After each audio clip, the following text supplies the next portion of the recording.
Renee's story continued.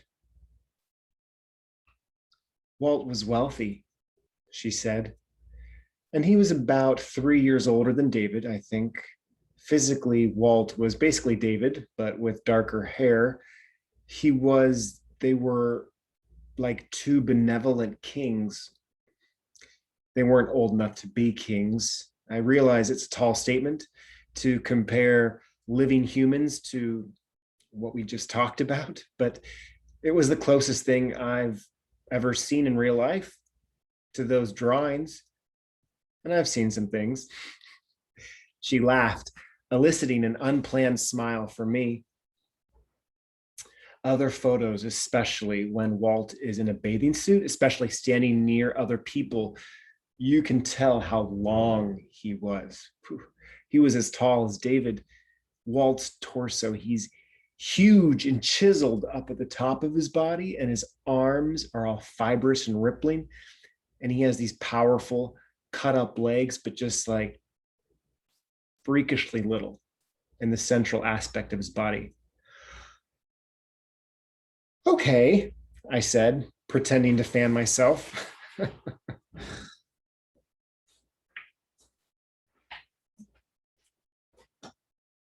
No kidding, she smiled back. And apparently he had a big you-know-what, I once asked. She giggled, and we were back to that moment we shared 6 weeks ago. We were two school-aged children conspiring to sneak out of the playground at recess. Well, they met in the summer of '69, she continued, at a party on Barrow Street. David was still in college, but David had these stories about the next 8 or 9 years. It was like a sweeping saga out of a novel. The falling apart, the coming together. Vietnam, other men.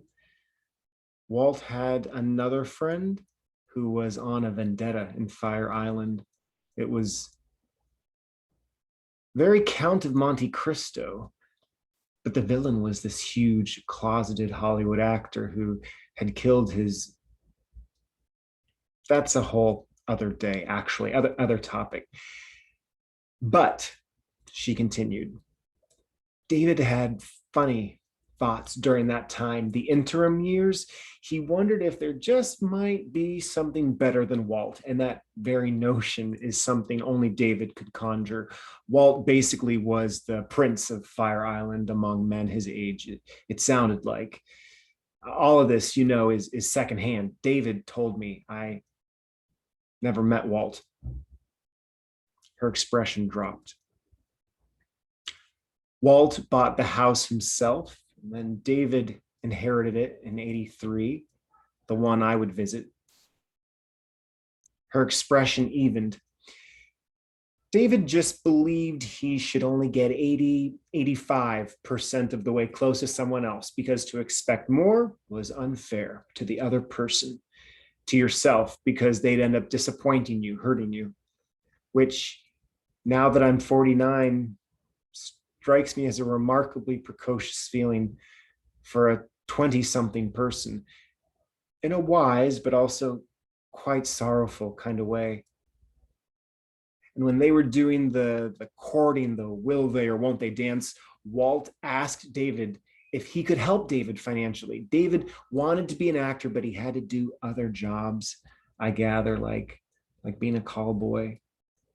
And David expected Walt to get turned off or to objectify or fetishize it when he told Walt about being a call boy, but Walt didn't react. He just asked if he could pay David's rent so that David could focus on acting. David didn't accept, but the lack of reaction deeply touched him. David just greatly prized having an escape hatch to everything. He was afraid of being trapped. Time went on. They didn't know, how could they, that the sands in their hourglass were already nearly out. She inhaled. David finally told Walt, okay, you can buy me nice clothes, you can take me out to nice dinners, I'll go on short, fancy vacations with you long as I can speak the language and know at least one other person nearby and can afford to get out quickly and easily if I need to. San Francisco, yes.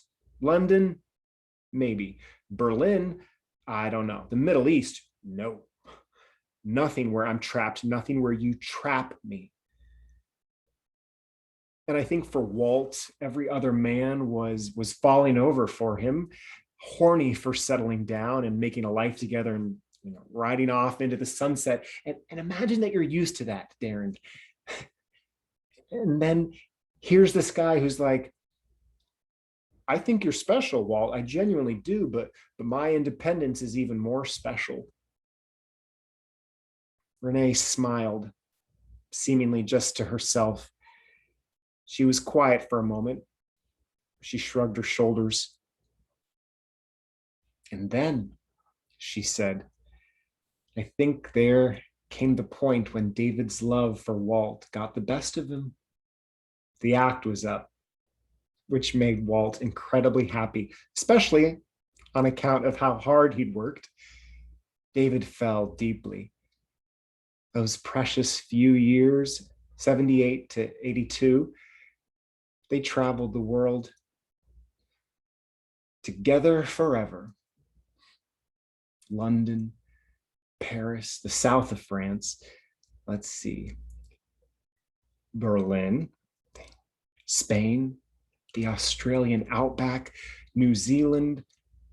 And Walt gave David everything, but it wasn't primarily the money. It also wasn't their bodies or their youth or the house, the apartment, the travel, or the friends, the parties. It wasn't those wonderful comforts that made them. It was what they'd found in each other.